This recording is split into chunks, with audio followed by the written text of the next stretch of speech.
ईश्वर के प्रति अटूट विश्वास की दो कहानियाँ। एक आस्तिक यानी कि जो ईश्वर को मानते हैं और दूसरे नास्तिक जो ईश्वर को नहीं मानते हैं। दोस्तों, अगर देखा जाए तो इस दुनिया में दो प्रकार के लोग होते हैं। नास्तिक होना भी तब तक बुरा नहीं है जब तक कि आप दूसरे की भावनाओं को ठेस ना पहुंचाएं। आस्तिक लोगों में एक अलग ही प्रकार की शक्ति होती है जिसे हम श्रद्धा और विश्वास की शक्ति कहते हैं। फिर चाहे वो किसी भी ईश्वर, मजहब या देवी देवता को मानते हों, अगर आपके पास ईश्वर पर विश्वास की ताकत है तो आप इस दुनिया के सबसे खुशहाल व्यक्ति हो सकते हैं, क्योंकि जिसको ईश्वर में विश्वास होता है उसी को ईश्वर की प्रेरणा भी होती है। आइए दोस्तों, इन दो कहानियों से हम इस बात को समझते हैं। हमारी पहली कहानी है समझे आत्मा का संकेत, जो कि ईश्वर की प्रेरणा है। एक बार एक बूढ़ी माता माथे पर कपड़े व गहनों की गठरी और साथ में छोटी सी बेटी को लेकर एक गांव से दूसरे गांव जा रही थी। चलते चलते वह कुछ ही दूर पहुंची होंगी कि पीछे से एक घुड़सवार आया। घुड़सवार को अकेला देख बूढ़ी माता खुशी से बोली, बेटा, आज बहुत धूप है और गर्मी भी बहुत है। यदि तुझे कोई आपत्ति ना हो तो इस गठरी और मेरी बेटी को अपने घोड़े पर बिठाकर अगले गांव छोड़ देगा।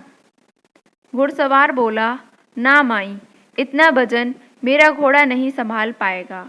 इतना कहकर घुड़सवार आगे बढ़ गया। कुछ दूर जाने के बाद घुड़सवार के मन में कपट आया।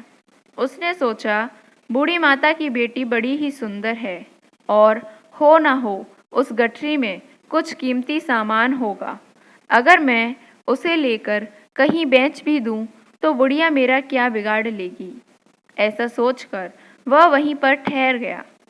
इधर बुढ़िया के मन में भी एक प्रेरणा हुई कि अरे मूर्ख, वो घुड़सवार क्या तेरा रिश्तेदार लगता है जो उसके साथ अपनी फूल सी बेटी और गहनों की गठरी देने लगी थी।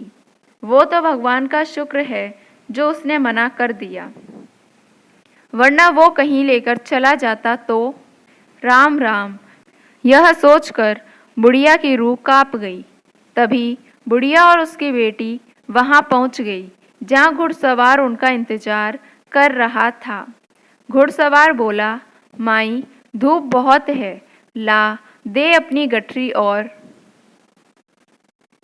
बिठा दे अपनी बेटी को। बुढ़िया बोली, नहीं, तू जा, हम चले जाएंगे। घुड़सवार बोला, क्या हुआ माई, अब मन कैसे बदल गया? बुढ़िया बोली, वैसे ही जैसे तेरा मन बदल गया। यह सुनकर घुड़सवार शर्मिंदा होकर वहां से चल दिया। दोस्तों, कहानी की शिक्षा। ईश्वर अपने विश्वास करने वालों को हमेशा अच्छी प्रेरणा देता है, हमेशा उन्हें सजग करता है और ईश्वर केवल प्रेरणा ही नहीं देता, आवश्यकता पड़ने पर सहायता भी करता है।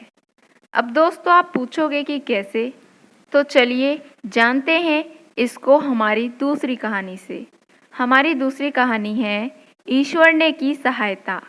एक बार की बात है दोस्तों, एक गरीब महिला ईश्वर की शक्ति पर अटूट विश्वास करती थी। वह जैसे तैसे गरीबी में अपना गुजारा कर रही थी। तभी परिस्थितियां कुछ ऐसी विकट बनी कि उसे कोई सामान नहीं मिला। अब खाने के भी लाले पड़ने लगे।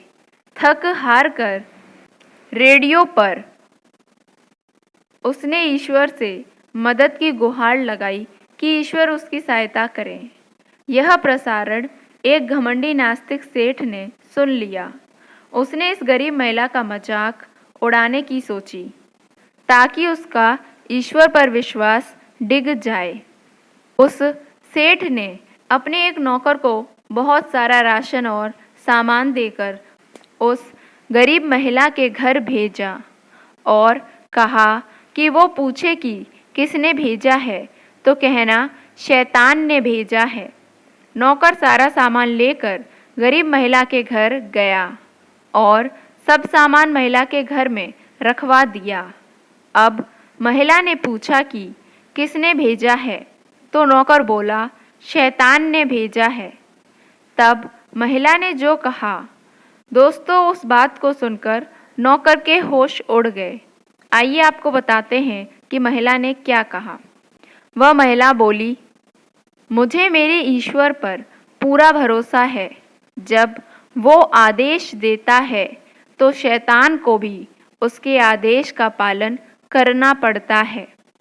अब बताओ दोस्तों, महिला का विश्वास डिगा या फिर और दृढ़ हो गया? आइए जाने कहानी की शिक्षा।